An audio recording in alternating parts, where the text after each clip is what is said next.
fast, so I'm going to start. So hello everyone, I'm Paul Evans, Leonard usually on YAPC, P. Evans on CPAN, etc. This is actually a talk that I've done once already, but I did this at YAPC EU in Granada this year, and the projector decided not to like my laptop, so we spent the first 20 minutes looking at this screen, and then the remaining time was all screwed up because I was in an annoying mood because of the projector and so on. So I didn't really do it properly. Also, it wasn't video. Well, I don't know if it's been video this year. It might be. It is supposedly. There's a camera. I don't know. Maybe it's recording. Who knows? But anyway, hopefully this one will at least be better. The only slight difference is Larry did actually come to this one last year at EU, but he seems to have been wheeled out now. So never mind. Okay, so this is basically me talking about why Perl 5 kind of is and isn't a scheme. And to do this talk, I'm going to make it slightly easier in my head to conceptually divide the audience in half. So to you people over here, I'm going to presume that you're Perl programmers, and I'm going to talk to you lot when I'm talking about scheme, to tell you what scheme is like. And you half on this side, I'm going to presume you're the scheme programmers, and I'm going to talk to you lot when I'm talking about Perl. So I'm going to start with this side. So it's been a while since I've done this, so I might have to occasionally remind myself what I'm actually talking about. So, scheme. Well, what is scheme? You need a specification designed language. Unlike Perl 5, there's a spec, there's a written spec. The first specification was the report on the algorithmic language of scheme, and then it was the revised report on the algorithmic language of scheme. And then they came up with this exciting idea of putting a little superscript n in the number, because that makes everyone happy when they want to type the name of it. So currently we're at number 5. Well, actually I'm not sure this is true anymore. 5 sat around for a very long time. A whole lot of people went off and designed a 6. It kind of went sprawling a bit out of control. And then some people said, let's ignore 6 and skip straight to 7. Which is a strategy to solve that problem. I think it's the only one. 7, they've split up into 2 halves, and there's a small one and a large one, and it's a thing I wish somebody would do with C one day. But never happened, because C is just getting huge and needs to be split into the sort of the small bit and the library on top. Anyway. So, some simple scheme for you people. So, this is a little example of a nice little REPL. So we can type in a command here, like 1, 2, 3, and out pops the result. It probably won't surprise anyone to realise that if you turn 1, 2, 3, it prints the result 1, 2, 3. It probably won't surprise anyone to know if you type a string, it prints you a string. You know, so these are just values and they get printed. Now, this is a function called scheme. I'll come back to this later, but basically it's important to pronounce these right. I pronounce this as the sum of 10 and 20. This is that's the name of the function, there are the arguments, we call it, we get a result. No great surprises. Again, no great surprises that you can test these look. So we can have the sum of 10 and the product of all of 5, which is also 30. That clicking noise is getting really annoying, but I don't think there's anything we can do about that. So I'll just have to be more exciting and interesting than the clicking noise. So, what else can we do? We can define named things. So we can define a name of 1 has the value of 1, and then we can use it as if it was the value 1. And so this will not surprise people. That is 1. It will not surprise anyone to note that I can add it to 2 and still get 3. And then this other form, next. Quite exciting. Now next says, here's a little body, we're going to define some names, give them some values, and then we're going to run this chunk of code. And that's a local name inside solid. So inside that body, TWO has the value of 2, and if we had another taking cat here, we would no longer know what 2 is. It's a, let's at least go. We can define functions. This is very exciting. So, we've got this function here called add1 to x, and there's the definition body. And it will probably not surprise anyone to know that we can call it like a function. Remember, as before we had, where we only had this plus here, that's the name of this function. If we call it, here we're just going to call the function, we're going to pass 2 in, and output 3. No great surprises. we can call map on, we can pass in the function as a name, and it just comes in as the identity of its function itself. We're not calling it, we're just passing it in on this list of 1, 2, 3, and outbox, 1, 2, 4, outbox, 2, 3, 4, 5, and go to prices. So then puts ULOT. In contrast, Perl is an implementation-defined language. There's not really a written spec, it does what it does. That's defined as what it does. The canonical, the only implementation is shipped by a group of people called Perl by Quarters, UIP. This slide might be out of date. Someone can probably shout if it's wrong, because I think that too is probably bigger than 5. It's 5 now, is it? Wow, 5, 303. Okay, so that's 523.5 now. And possibly there's a 522.1, I can't remember. Not yet. Oh, I like the word yet. But anyway, so that's where we are version-wise.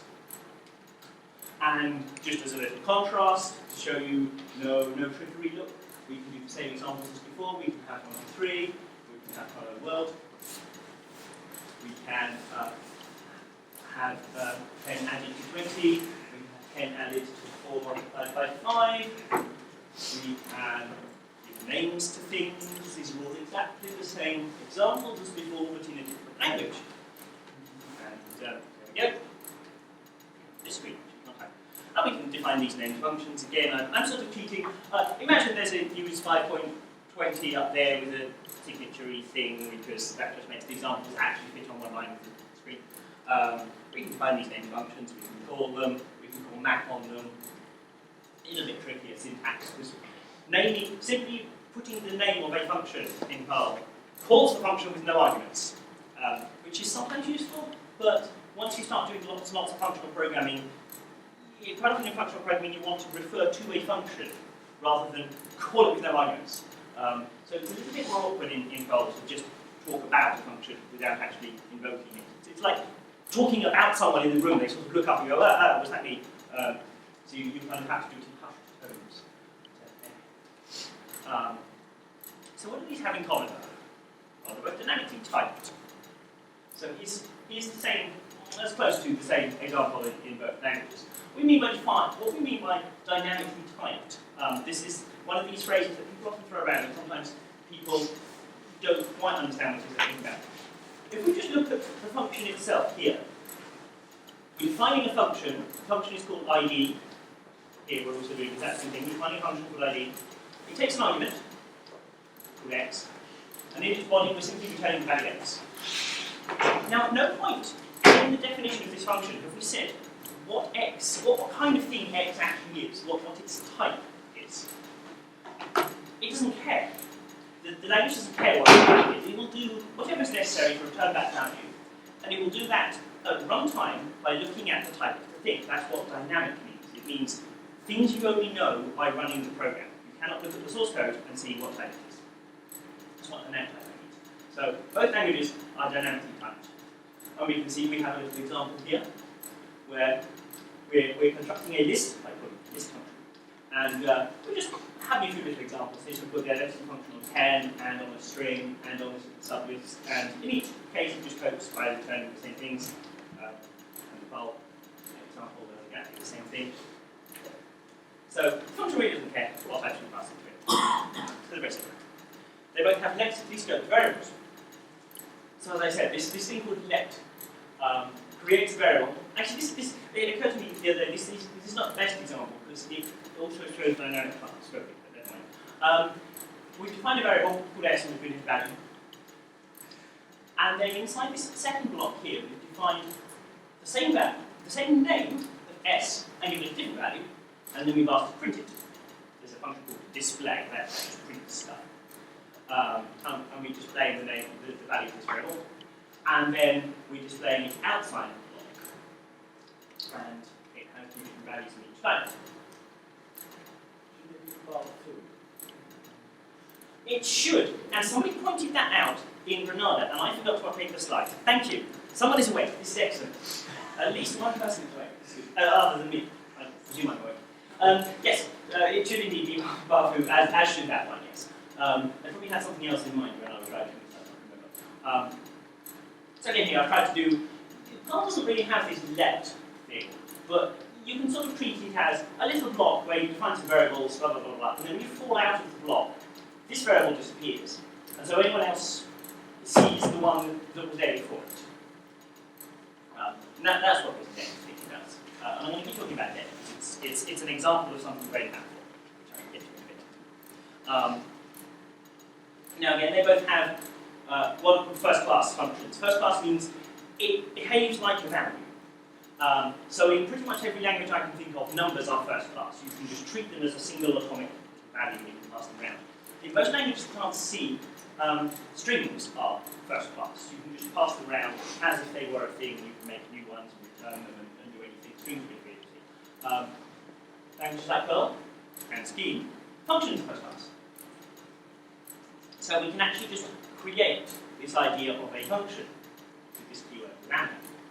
And what this is saying is, create me the idea of a function, and this function should take one argument called x and return this thing as the body. And we're just going to treat the value directly. We're not going to bother giving it a name, it's probably a symbol table or whatever, because we're only passing it in filter, right? So it doesn't need a name. Now what this particular filter function does is tests if x is greater than 0. Again, this is one of those things that Scheme has where you look at it and initially you think, the things are all in the wrong order because I wanted to see the greater than sign in there. But this again is like the add function, for example. Add, you can pass in as many numbers as you like, and just sum some more, so you're not restricted to 2. This is a wonderful function. What this function actually tests is, have I given it a list of numbers that are decreasing in sequence? So normally you can call it with 2, but you can call it with 3 or 4 or depending whatever. So anyway, what we're doing here is we're filtering for all the numbers that are greater than 0. And again, here's a similar example in Perl. Technically, if you stare at the units long enough, you realise that this thing here isn't really a function. It's this kind of deferred expression block thing.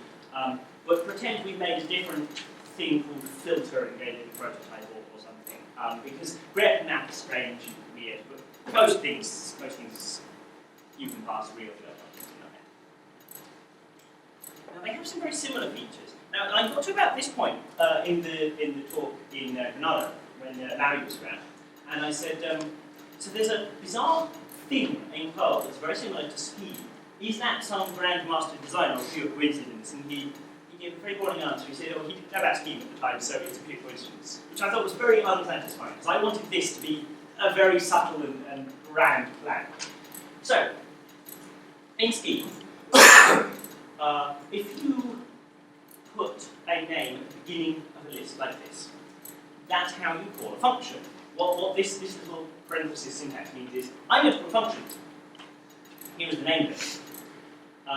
But here, this would try to call a function called hello and pass it the value of name as an argument. Well, we don't really want to do that here, perhaps. Because maybe we wanted to talk about a list that had 2 things in it. Because it turns out that you want to do that quite a lot. So rather than having some exceptionally awkward syntax, we have this little quote mark that says, whatever's inside these parentheses, and it could be a huge great tree of stuff, just treat it as a value. Don't try to evaluate it. It's called a quote. Because it's the quote mark sign. And so what this does is literally gives us the thing back. And it's equivalent to, you can call it as a function called a quote, but it really must be called like that. And it's exactly the same in Perl, sort of, in that we have the single tick quote mark to say, look, here's a bunch of characters. I don't want you to treat them as program code. I just want you to treat them as a string. And funnily enough, it comes back exactly as a string. In Perl, you can only do it with a bunch of characters and you get back a single string. Whereas in Scheme, you get a whole deep tree because it properly understands the tree shape structure of your program. It's not quite the same. It's very, very similar. And again, we have this thing called Q for doing that. And then there's a thing called quasi-quoting, which uses other fancier symbols. So we have the backtick and the comma, and it kind of looks a bit weird. And you sort of look at that and you kind of wonder, what on earth is this? This is absolutely bizarre. Except you realise we have the same thing in Perl. Because if you use double quotes, then anything that starts with a dollar sign, we say, we're actually going to evaluate that. So we're going to pretend that we hadn't quoted this little inner part of the thing. And its proper naming scheme is quasi-quote. And its short name in Perl is QQ. And it was at this point that I said to Larry, look at that, the quasi-quote has QQ in it, and in Perl it's got QQ. Is that some grandmaster plan? And he said, oh no, I didn't realise that. That was just a coincidence. So I was very upset. I'm almost wishing I hadn't asked him that, so that I could go on believing that was brand design. I have a question. Hmm? In the previous slide, you had a space before the comma. Is that necessary syntax? Yes. So the scheme. I didn't really mention this earlier. Scheme cares about spaces between things, definitely. White space. It doesn't matter what white space. Doesn't matter what white space, but you need some white space between things so that Scheme realizes they are separate things. And parentheses are important, and these symbols are important. And that's about it. In fact, I'm going to get onto that in a brief moment. So yeah, I'll come back to that. So, if you go back one slide, so basically the backtick is like a QW in Perl, and the comma is like if you could put a dollar in there.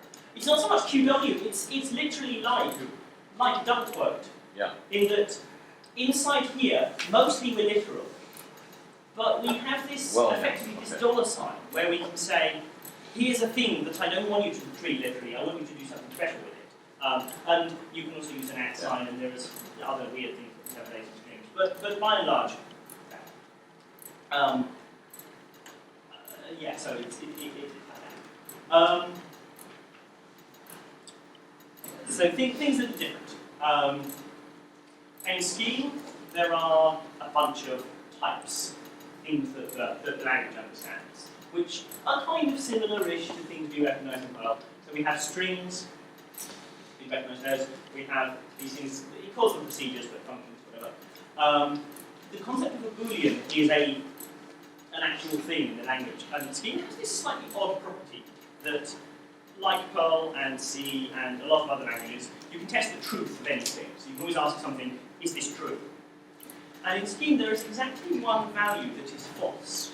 And that has the name false, hash F, like that. So hash T is true. They're literally a Boolean variable. Boolean value, whose name is true, and it is true. False is the only thing that is false. Everything else in Scheme is true. Even an empty list, even the number 0, even an empty string, they're all true. Which has some useful properties sometimes if you're kind of filtering and you want to find something and then return the thing you've returned, otherwise return false. It means that if you happened to find a 0 or an empty list or whatever, and that was the result you wanted, it's still true. And the only thing that is false, but you have to hope that you weren't accidentally looking for a false or something. So, but it can be useful. Scheme also has these things called symbols. So, just a bunch of characters like that on its own. As far as the syntax of the language is concerned, that's just a symbol. It doesn't really know much else about it.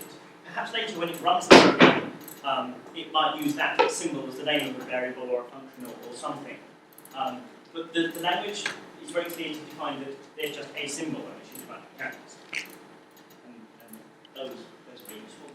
As compared to Perl, we have undefined things, we have defined things, and they're sort of sloppy, so managed things or numbers, sort of same thing really. And then we have all these type references. I put dot because there's a whole bunch of other basic weird things. But that looks quite interesting.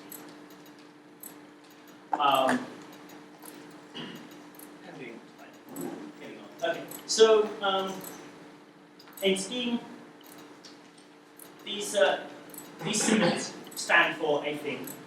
And the thing that they stand for is always part of the same, what's called a namespace. So at this point, you see an X. You always know there's one kind of X at this point that we could have. So earlier on, we had X as a number, and then later on, we've decided that X is actually this function. But they're still kind of referring to the same X, because we've kind of overwritten that one. As compared to in Perl, where we can have a scalar variable of an X and an array of an X, and a hash of an X, and a function of an X, and a go-to label of an X, and a file handle of X, and there's a couple of other slightly odd ones, I think, but then it starts to get a bit ambiguous as to exactly which ones are what. But the name X could mean about 7 or 8 different things at the same time. And these are called namespaces. So this is a very different thing to Scheme. And incidentally, this thing is one of the things that makes Scheme different from a lot of other Lisp-shaped languages, in that Common Lisp, which is the other kind of big family of Lisps, decided that they would have 2 namespaces.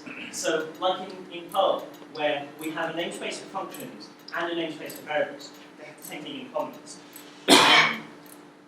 Which it's sometimes useful in that if you want to operate on a list, you could store the list in a variable called list, and that wouldn't necessarily conflict with a function that is called list that returns you a list. But I think it makes the language a little bit messy, because it's kind of nice that if you see the name of the thing, which refers to the same thing. So, just as a brief summary of what we've seen, parentheses always invoke a function, so you put the name here at the beginning, and we'll just go there. There aren't really any infix operators, everything is just a named function, so we can add things, we can add lots of things, we can test if a numbers form a non-decreasing sequence. As I said earlier, the comma is a bit of a strange thing, the comma and the backtick and so on. But otherwise, almost every other character is valid in a symbol. So there are a lot of naming conventions in Scheme. So for example, any function whose name has a question mark at the end of its name, that's what's called a predicate function. It tests whether some condition is true and returns either true or false. You have a lot of functions that convert from one type to another. So temporarily with this is an arrow to say, yep, I take a number, I return a string. And you also have a lot of functions that have an exclamation mark in them. And I like the exclamation mark is one of my favourite ones. Almost all of the core language functions don't mutate anything. They just take values and return you a result. So they're kind of pure functional ones. And so Scheme is mostly this kind of pure functional language where we say that mutation is kind of bad, try not to do it. But the language gives us a few ways out of that, because sometimes if you have a big data structure and you know kind of you're the only one who's got it, or you want to do something weird and special, you kind of think, it would be nice if I could just mutate that.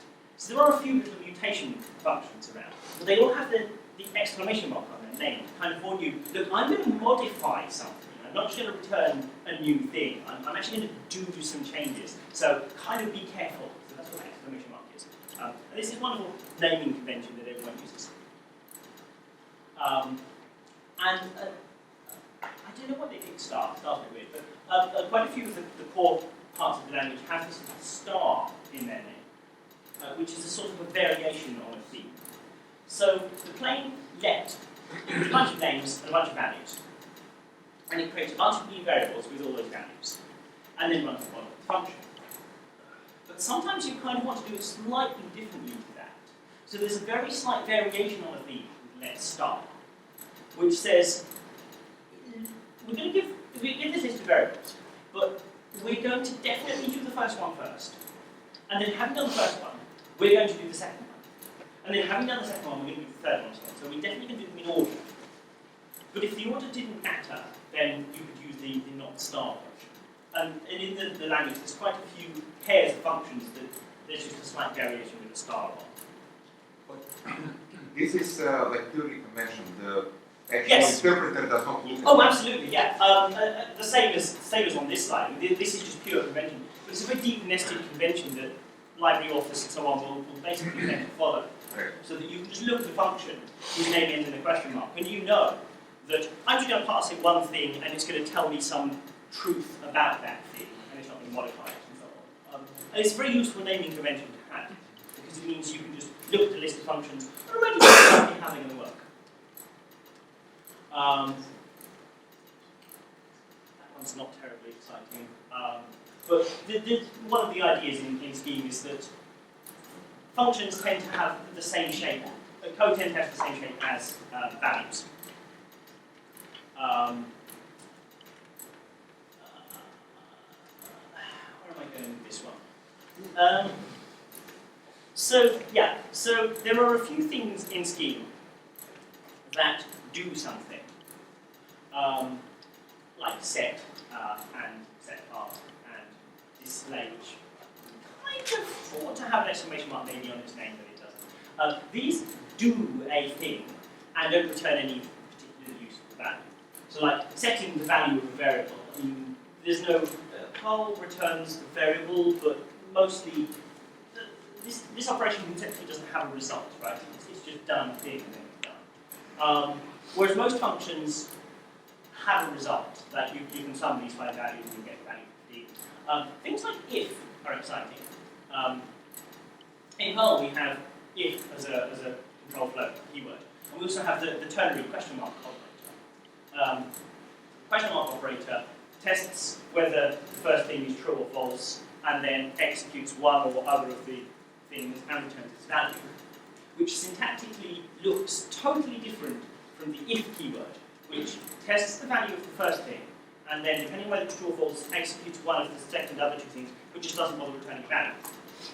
And so languages like Scheme say, well, there's no point doing that, right? Why don't we just have the if and execute the things, and then have the if return a value?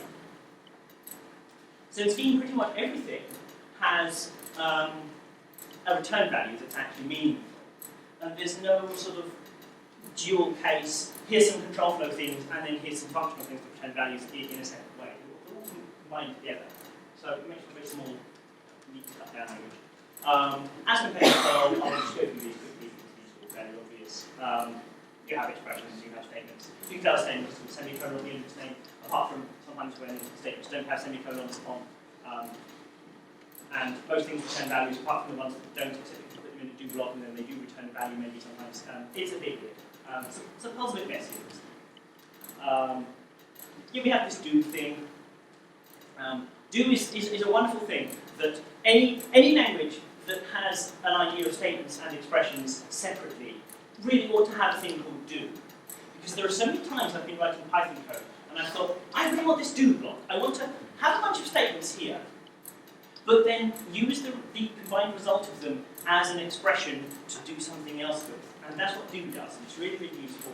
It's a thing you don't need to do in Scheme because Scheme just works like that. And languages that don't have it are really annoying. Because it means you can do things like this. You can just say, well, look, notionally I wanted a value here, but for annoying reasons like the author of this code happened to forget that setup probably ought to return the value itself so that I can use it as a changing mutator, blah, blah, blah, blah, blah. I have to do this thing. And things like this little 3-line block turn up quite a lot, and they're really easy to put inside do blocks. And in Scheme you don't need to because they're just there.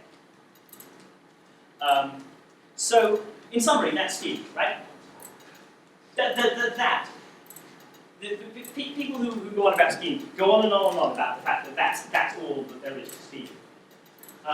Because all you need is these kind of 6 little things, and you can just combine everything else up, and you can make anything, provided you have macros, because this is the core thing that makes Scheme a Scheme.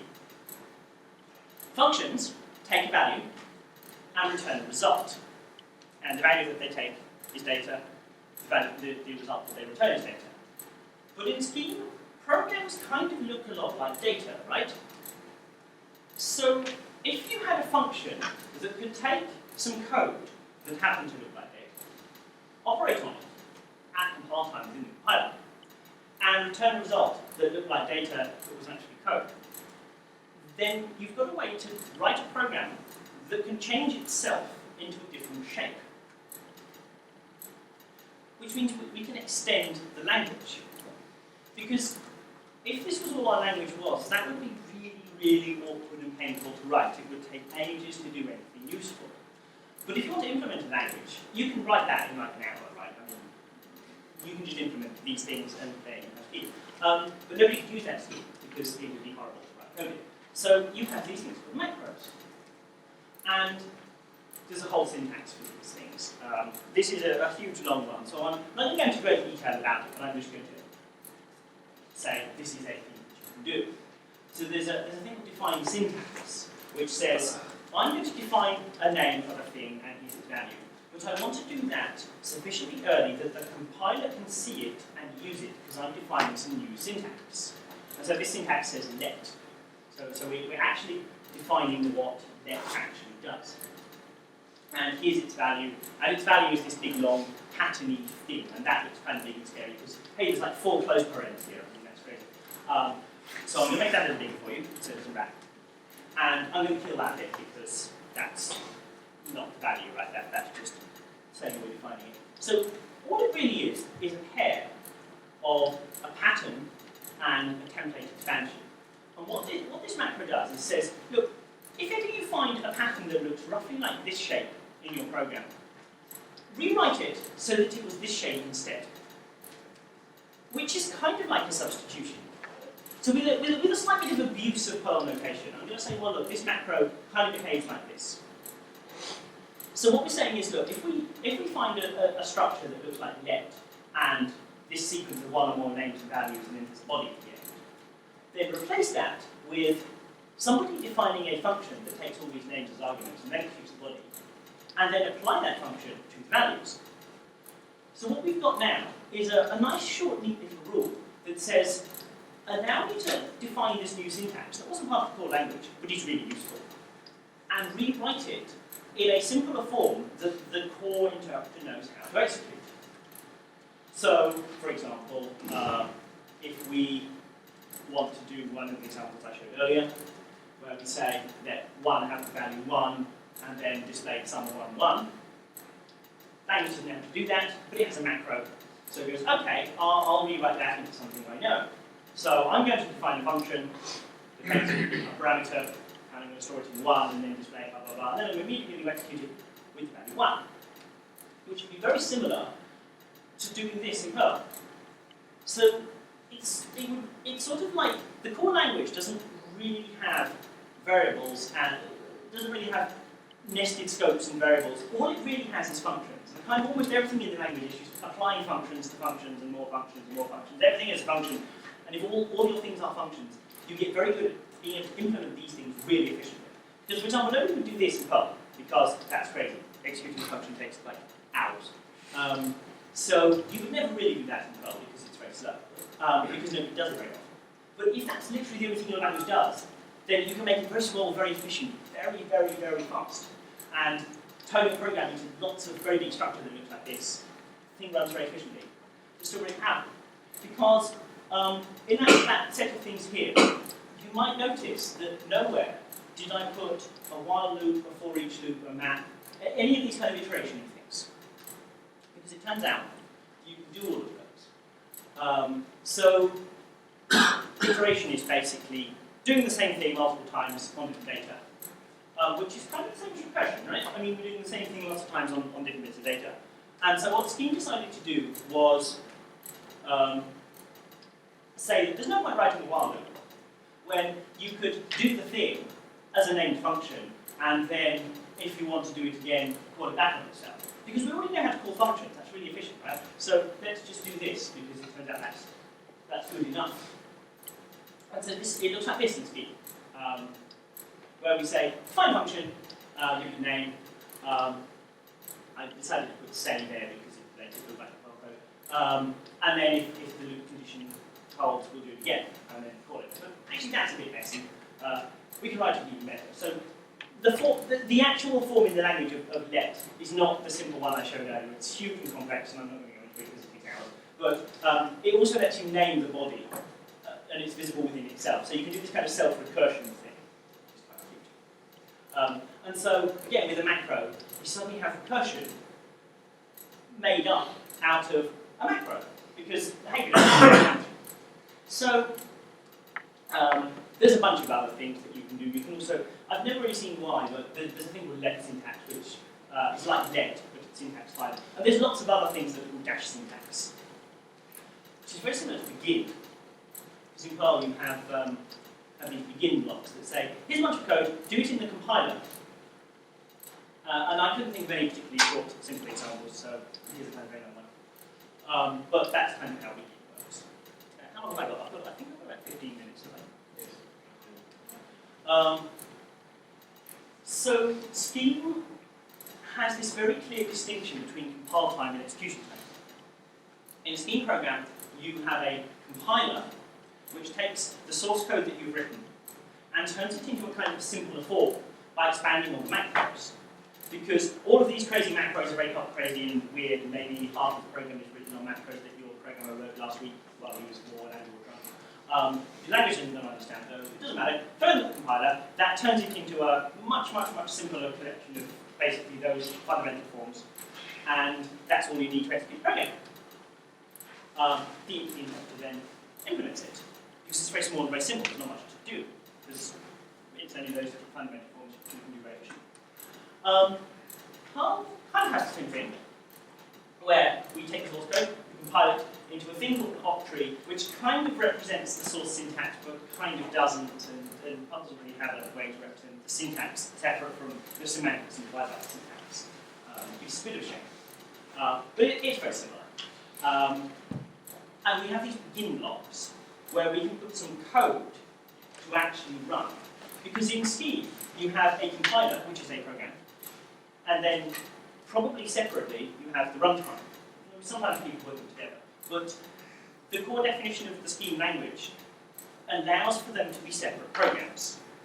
Whereas in Perl, we know that the compiler and the runtime are part of the same thing, so they can interrupt each other.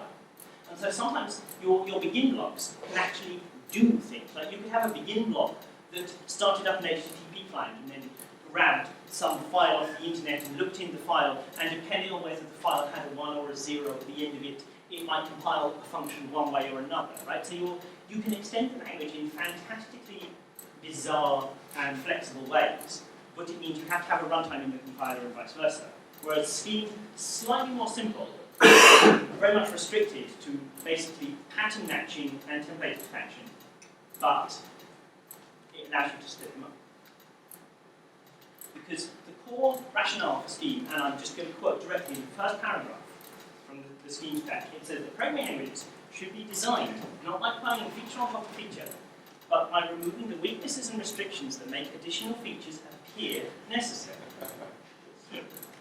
Because what they started doing for Scheme is that they started writing up a whole load of things that they thought the language should have, like a map and while loops and named functions and all this kind of stuff. And then, as they started implementing it, and they also started to implement macros, they suddenly realized, actually there's no need for the core language to define, for example, a while loop. Because you can just build that out of a macro. So take that core language. And the more they did that, the more they got good at actually noticing, we don't need to define any of these things. Because if you just take these little tiny pieces and stick them together in the right way, you can make a language. And it's a very powerful concept. Like, Unix was built like that. There are a lot of other things that are built like that. This thing, for example, everyone knows what this is? Yeah, don't step on it. Of course you do. 3001 in red. This is Lego. I mean, everybody knows Lego, right? Lego is this wonderful metaphor. It's far better than a plastic children's toy. If you want your children to grow up as engineers, buy them Lego. Seriously, it's wonderful. Do not buy them this Lego. This is bad Lego. This is what I call bad Lego. This is not Lego, right? This is a plastic toy that happens to fit the 8mm stud pattern. This is a very special purpose thing. This is like some fancy, weird program that you buy for several $1,000s and can only do one exact thing. If you wanted to do something slightly different, you have to fill in some paperwork and send it to California, right? This is good Lego. Look at that. This is lots of little tiny things that you can stick together any way you like. It's kind of like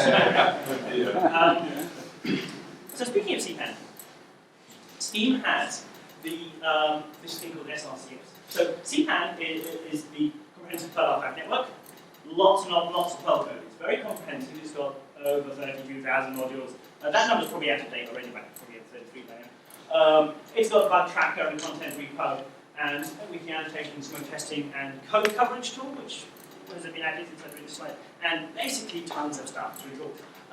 The SRCF, the Scheme request signal implementation, it's pretty capital F. Whoops, never mind. Second, the SRCF has about 120 suggestions that people who implement Scheme might want to consider putting into their Scheme interpreters. Because don't forget that the Scheme is a standard. It says, here is how you should write your thing. Scheme is a piece of paper. It's not a program. People go off and implement Scheme interpreters. And then people went off and implemented lots of little ones. And put more and more features in, and then started putting in different features. And then it became very tricky to write an actual Scheme program because you would target it for your interpreter, but then it would be different from everybody else's interpreter, so you have to use the right interpreter. So in effect, people don't really write Scheme programs. They write programs for Chicken Scheme or MZ Scheme or Rapid or whatever, and then maybe one day think about porting it, but in practice we don't. And that's one of the things that Scheme R7 was trying to fix, actually, is saying, yeah, we kind of screwed up. We should have given you more ideas for lots of rich features to put in, but we didn't want the implementers to implement that. So that's why they came up with the split between R7 small and R7 large, which is basically saying, if you want to implement Scheme, actually build an interpreter, implement the small one. If you want to write a Scheme program, write it to the large version, because the large version can be implemented as a standard library on top of the small one. So that's their plan, and that's what I think C should do as well. So anyway, in summary, so I presented lots of things that are in Perl. I presented lots of things that are in Scheme. Some differences. So things that I think Scheme ought to learn from Perl. First of all, CPAN. First of all, frankly, this could be this word doesn't have to be Scheme. This could be any other language ought to learn from CPAN, right? CPAN is just so much better than anything in any other language because it combines so much tooling. There's so much stuff there. Oh, yeah, there's a bunch of code that people have written. You know, I mean, there are more Ruby gems, there are more Node.js thingies, whatever those are called, I can't remember offhand. But they don't have the huge cross-coverage of features that we have on CPAN. Scheme kind of forgot to define associative data structures of any kind. The spec kind of points out that your library might want to provide you a function so that you can have a list of pairs, and in each pair you sort of have a key and a value, and so you've got these sort of standard functions to say, find me the value associated with a key that looks like this. But that's a linear search, it's a bit slow. There's an SRCF about doing associative data structures, hashes, but it's not really part of the core language, and it gets a bit lacking sometimes. So it'd be nice if we had those. It would be nice if some Scheme defined, maybe an optional way, to put real code into your compiler. Because there are so many times that just doing pattern matching and expansion is not enough. You need something fancier. And almost any actual Scheme implementation kind of defines its own fancier ways to do macros, and they're all different. And meh. It'd be nice if there was a standard. The things I think Scheme can learn from Perl can learn from Scheme is the flexibility of having lots of little parts and gluing them together. We're starting to get that way with CPAN. Things like PSGI is a great example here, where before PSGI came along, people wrote web apps that ran on a web server, and then maybe some of the fancier ones you could run on two different kinds of web server or something. And what PSGI showed you was that, no, these are different things. There's web servers, there are web apps. These are two separate worlds. Why don't we define a standard way that we can talk between one and the other, and then you can use any kind of web server with any kind of web app. And there needs to be a lot more of this in Perl. Something like roles would probably apply to this. Pardon? Something like roles. Roles. Oh, roles. Possibly. I mean, so roles are kind of think at the small scale. In terms of, I want a class that does A and B, so I'll kind of add A and B as well. I'm thinking almost at the application size of things. More things like DBI, like PSGI, like that kind of thing. It would be really nice if people stopped gluing too many features together in one module and start splitting them apart. Because the smaller pieces you have, the easier they are to implement. And if you define the border between the things, it gets much easier to see what is this thing that I'm making. And also something that I think Perl needs at some point relatively soon, and I keep threatening to do it by Easter. You know, it's a bit like Perl and Christmas, you know, maybe 1 year. I keep threatening to have some kind of macro-y thing, some kind of way that you can tell the compiler, you can write a piece of Perl code and tell the compiler, when you see some other code that seems to match this pattern, call me and I'll turn it into something you can understand. That's something I think we need because people keep trying to extend the language, and it'd be nice if we could extend the language from Perl. And that's kind of it. So we have like 5 minutes. So maybe any questions? Oh, so hello. Hi. Do you have any recommendations on which scheme would be a good one to play around? Oh God. Which scheme is a good one? Sorry, this. So people seem to like Racket.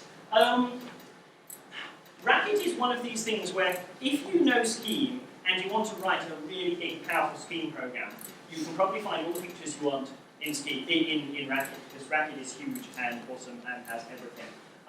But if you want to learn Scheme, Racket is huge and awesome and has everything and will scare you, because you have to know what a prompt is. And maybe one day I think it's a Scheme equivalent of a monad, I don't know. It's this sort of scary word that you have 17 tutorials and then one day you understand what it is and you write the 18th one. I don't know, honestly, if you want to play around with Scheme, write a Scheme interpreter, because you define those 6 things. I wrote one in Berlin now. But yeah, Racket probably is the standard one. I've already talked a lot. Oh, I see. Hello. Which of the 2 languages is better? Oh! Both 6. So I'm going to defer to Randall Monroe here with the SKCD comic where the guy kind of goes off onto this crazy dream and realizes how neat and wonderful and pure and abstract and awesome Scheme is, and how everything would be fitted in this neat structure. And he realizes that the universe was built by God in Scheme, and then he goes to meet God, and God says, "Oh no, we designed it in Scheme, but we wrote it in Perl." Because if you just want to get stuff done, right? You can just find something on CPAN, glue it to something else on CPAN, and call it done, right? When I did this talk in Granada, the first question that anybody asked was, do you have any sort of examples of big successful systems written in Scheme? And my answer was no. Nobody writes anything big and fancy and real world in Scheme because Lily Pond. Closure is being applied. So there's pretty well. Lily Pond, there's people write GIMP plugins in Scheme, right? That's the thing. People write window managers in Scheme. So the window, oh, you can't see it on here, but my window manager is written in Scheme. Well, it's not written in Scheme, it's written in a dialect of Scheme called Red, except it's not really a dialect of Scheme, it's there. Anyway, yeah, people use it occasionally, but it's a nice one to steal ideas from, but I wouldn't use it for anything. 5 minutes. Oh, no, I'm asking a question. Well, ask it. Okay, so the things you think Perl needs to learn from Scheme, do you think any of those have been taken on by Perl 6? Maybe. So Perl 6 definitely has a keyword that's called macro. I don't know what macro does. Not enough. Well, then I think Scheme macros have. They're still hashing that one out. Okay. Well, okay. So having macros would be very nice because you always. So also, I quite often end up wanting to do my toom equals expression return toom if expression return toom if toom, right? So I would love to have a keyword return if.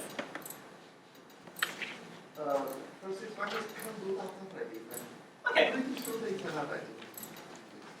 But sort of, you always come up with lots of different things like that where you just think, it'd be nice if I had a keyword to do this, just to because this is what people write named functions for, right? They realise, here's a sequence of operations I want to do lots of times, I want to give it a nice cute name so I don't have to remember the whole thing, just pass it when it needs to. But named functions aren't always powerful enough. And so sometimes it'd be nice if there was a more powerful abstraction of, I want to do these things in sequence all the time. And sometimes macros have to be way to do that. Otherwise, what else did I say? Composable parts would be easy. Well, okay, so being able to compose lots of parts together, Perl 6 has. Given how long it's taken me to implement them, I don't know whether this part is true. That really what you should be able to do is try to decompose it into small self-contained pieces with well-defined edges, like Lego bricks. Like, what are the Which we've defined already edges of decided Lego are a good thing. Isn't that what roles are? Rolls are Lego bricks about this size, right? But composability happens at this size and this size and the size of an entire building. They're a kind of composability, but composability of individual expressions within a statement, composability of statements within a function, composability of functions within a class, composability of entire package frameworks in a program. And I'm talking about time. So thank you. Oh.